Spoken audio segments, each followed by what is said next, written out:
ये कहानी है हेतराम की। हेतराम का जन्म ही इसलिए हुआ था कि वो शराब पी सके। दिन के 24 घंटे वो शराब के नशे में रहता। उसके मोहल्ले में किसी को याद नहीं है कि कौन सा ऐसा दिन था जब उसने शराब नहीं पी हो। काम धाम उससे कोई होता नहीं था, तो फिर शराब पीता कैसे था? शराब पीता था अपनी पत्नी सुनीता की कमाई के पैसों से। सुनीता एक चूड़ी बनाने की फैक्ट्री में काम करती थी। हर दिन की तरह शराब के नशे में टल्ली हेतराम सड़क पर गाना गाते हुए जा रहा था। पीने वालों को पीने का बहाना चाहिए। अरे पीने वालों को पीने का बहाना चाहिए। गाना गाते हुए अपने डगमगाते कदम से जैसे ही वो अपने घर में घुसा, उसकी चारों बेटियां रीमा, सीमा, मीना और पुष्पा के दिल की धड़कन बढ़ गई। वो आपस में खुसर फुसर करने लगे। तभी हेतराम ने सीमा को बुलाकर पूछा, सीमा, अरे ओ सीमा, तेरी माँ कहाँ है रे? बापू वो तो अभी नहीं आई। आई नहीं? क्या मतलब आई नहीं? रात होने को आई और तुम्हारी माँ बाहर गैर मर्दों के साथ गुलछर्रे उड़ा रही है। आने दो आज उसे, मार मार कर उसकी सारी आशा की यहीं जमीन में मिला दूंगा। बेशर्म औरत, मेरी नाक कटा दी है इसने। पति घर पर आ गया है और वो बाहर मजे कर रही है। उसके मुंह से दारू का भपका उठ रहा था। सीमा ने अपनी नाक बंद की और चुपचाप खामोशी से अपने शराबी पिता की बात सुनने लगी। तभी सुनीता वहां आ गई। सुनीता को देखते ही हेतराम भड़क गया। आ गई आशिकी लड़ा कर। अरे शर्म नहीं आती तुझे? घर में 4 बेटियां हैं और तू दूसरे के साथ मुंह काला किए फिरती है। ये सब आप क्या कह रहे हैं? आपका दिमाग खराब हो गया है क्या? मेरा दिमाग खराब हो गया है? बदतमीज औरत है। मेरा दिमाग खराब हो गया?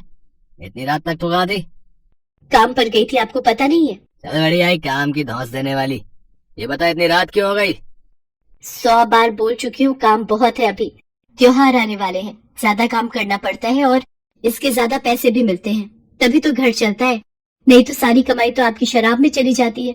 खुद तो कुछ करते नहीं, बीवी करे तो फालतू की बातें बनाते रहते हो। पत्नी के मुंह से ये बात सुनकर हेतराम को मिर्ची लग गई। उसने गुस्से में अपनी 8 महीने की गर्भवती पत्नी के पेट पर जोर से लात मार दी। वो जमीन पर गिर पड़ी और दर्द से करा उठी। सुनीता 5वीं बार गर्भवती थी।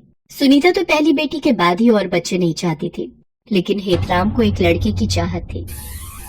तू मुझे मत बता कि और बच्चे पैदा करना है कि नहीं। मर्द हूं मैं तेरा। मर्द की जो मर्जी होती है वही होता है और उसी में औरत का भला भी होता है। इसलिए अपनी जबान बंद रख और मर्द की बात सुन। अगर नहीं सुनेगी तो तेरी इस बेटी को रेल की पटरी पर फेंकाऊंगा, समझी? बेचारी सुनीता क्या करती? अब इस बात को कौन सी माँ बर्दाश्त करती कि उसके बच्चे को कोई रेलवे ट्रैक पर फेंकाए। हेतराम की धमकी ने सुनीता को एक बच्चा पैदा करने वाली मशीन बना दिया और एक लड़के की चाहत में सुनीता ने 4 लड़कियों को जन्म दे दिया और वो 5वीं बार भी गर्भवती हो गई थी। सुनीता दर्द से करा रही थी, लेकिन हेतराम को उससे कोई फर्क नहीं पड़ता था। वो तो अब भी नशे में बड़बड़ाए जा रहा था। जबान चलाती है, हैं? मेरे सामने जबान चलाती है? अरे शुक्र मना मेरे जैसा सीधा साधा पति तुझे मिला है, नहीं तो तेरी इस बदजबानी पर तेरी जान ले लेता। ये कहकर उसने फिर से उसके पेट पर मारने के लिए अपना पैर उठाया। ये देखकर चारों बेटियां भागती हुई आई और अपने पिता के आगे रो रो कर और गिड़गिड़ा कर कहने लगी, बाबा बाबा, माँ को छोड़ दो, भगवान के लिए माँ को छोड़ दो। अगर आपको मारना है तो हम सभी का गला घोट दो, क्योंकि आपको हमसे दिक्कत है ना। आप हमें मार दो, लेकिन माँ को छोड़ दो। अपनी माँ का बचाव करती बेटियों को देख नशे में धुत हेतराम ने कहा, जान से मार दो? अच्छा ठीक है, जान से ही मार देता हूँ आज तुम लोगों को, ठीक है। उसके बाद उसने कोने में रखे झाड़ू से चारों बेटियों को तब तक मारा जब तक वो थक कर चूर नहीं हो गया। उसकी बेटियां दर्द से कराहती रही, लेकिन उसके अंदर तो दिल था ही नहीं। ना जाने कितनी बार उस जालिम ने अपना जोर अपनी पत्नी और बेटियों पर दिखाया था। कुछ दिन और बीते। एक रात सुनीता को प्रसव पीड़ा शुरू हो गई। पेट में बहुत दर्द हो रहा है जी। लगता है मुझे प्रसव पीड़ा शुरू हो गई है। वो कराते हुए अपने पति को उठाती रही, लेकिन वो हूँ हाँ करता रहा, लेकिन उठा नहीं। अब सुनीता से दर्द बर्दाश्त नहीं हो रहा था। वो किसी तरह बाहर आई और अपनी बेटियों को बुलाया और कहा, बेटा बेटा अस्पताल जाना होगा। सारी बेटियां अस्पताल जाने की तैयारी कर रही थी, लेकिन सुनीता से दर्द अब बिल्कुल बर्दाश्त नहीं हो रहा था। उसने अपनी बेटियों से कहा, मैं अस्पताल नहीं जा पाऊंगी बेटा, नहीं जा पाऊंगी। ये कहकर वो अपने कच्चे मकान के कच्चे से फर्श पर लेट गई और कराहने लगी। थोड़ी देर बाद उसने फर्श पर ही एक और बच्ची को जन्म दिया और उसके साथ ही वो हमेशा के लिए इस दर्द भरी दुनिया को छोड़कर चली गई। अभी अभी इस दुनिया में आई जोर जोर से रो रही उसकी मासूम सी बेटी को तो ये पता भी नहीं था कि उसे जन्म देने वाली माँ अब ना तो उसके आंसू देख सकती है और ना ही उसके रोने की आवाज उसके कानों में पड़ सकती है। थोड़ी देर तक तो सुनीता की चारों बेटियों को कुछ समझ नहीं आया, लेकिन फिर जब सुनीता बहुत देर तक बिना हिले डुले पड़ी रही तो माँ माँ ये क्या हो गया माँ? दीदी माँ माँ मर गई दीदी। सीमा और रीमा भागकर अपने पिता को माँ की मौत के बारे में बताने गए। बापू बापू माँ हिलजुल नहीं रही है, देखो ना आप, देखो ना क्या हो गया उन्हें। लेकिन उस रात हेतराम भी नहीं उठा, वो भी सो गया सदा के लिए। शराब ने उसे इस बार वो नींद दी जिस नींद के बाद कोई नहीं जागता। एक ही रात में 5 बच्चियां अनाथ हो गईं। नन्ही सी अभी अभी इस दुनिया में आई मुन्नी भूख के मारे रो रही थी, लेकिन घर में कुछ था कहाँ जो उसे मिलता। किसी तरह सीमा पड़ोस से थोड़ा दूध मांग कर ले आई। उसने उस मासूम को दूध पिला दिया, वो सो गई। उसके बाद सभी बहनें अपने माता पिता का अंतिम संस्कार करने शमशान घाट पहुंची।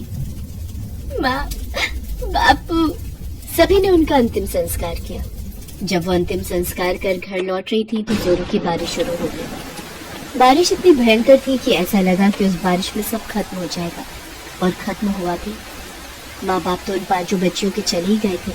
उनके घर पर बिजली गिरते हुए उनका कच्चा मकान जलकर खाक हो गया। चारों बहनें जब घर पहुंची और अपने घर का ये हाल देखा, भगवान हमें क्यों छोड़ दिया? अरे हमें भी मार दो ना, हमें सब छीन लिया, सब कुछ बिना गलती के हम सभी को जीवन भर की सजा दे दी। अरे मार दो।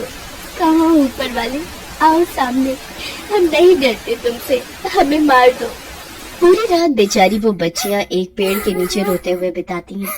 सुबह उसकी छोटी बहन फिर से रोने लगी, लेकिन बार बार तो दूध मांग कर नहीं पिलाया जा सकता ना।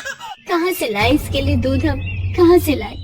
बहुत खराब किस्मत लेकर आई हो तुम मेरी बहन, बहुत खराब। सभी बहनें कुछ काम करने का सोच रही थी, क्योंकि बिना कुछ किए जीवन की गाड़ी तो चल नहीं सकती थी। और उसी की तलाश में अपनी छोटी बहन को गोद में उठाए वो चली जा रही थी। तभी उनकी नजर रास्ते में घायल अवस्था में पड़ी गाय पर गई। ऐसा लगता था कि किसी गाड़ी वाले ने उसे टक्कर मार दी है।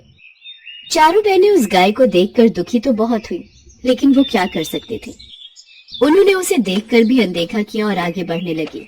तभी वो गाय जोर जोर से रंभाने लगी। ऐसा लगा कि वो उन्हें कह रही हो कि मेरी मदद करो। चारों बहनों के पैर अनायास से रुक गए। पुष्पा, पता नहीं मुझे ऐसा क्यों लगा कि ये गाय रंभाकर हमसे मदद मांग रही है। मुझे भी ऐसा ही लगा दीदी। चारों बहनों ने गाय की खूब सेवा की। अपने फटे चिटे कपड़े से ही थोड़ा कपड़ा फाड़कर उसके घाव पर बांधा। भूखी प्यासी वो बहनें उस गौ माता की सेवा करने लगी और फिर थक हार कर सो गई।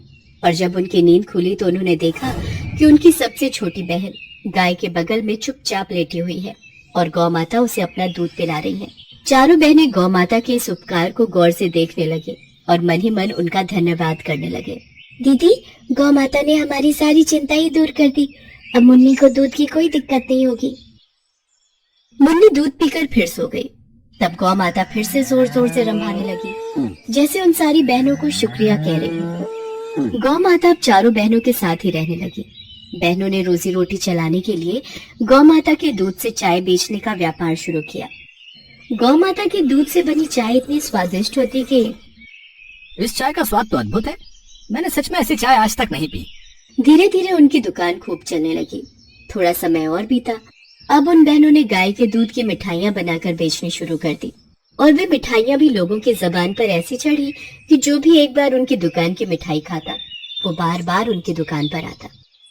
धीरे धीरे कर उन बहनों का संघर्ष कम होता गया और गौ माता की कृपा और अपनी मेहनत से वे कामयाबी की नई नई मंजिल पाती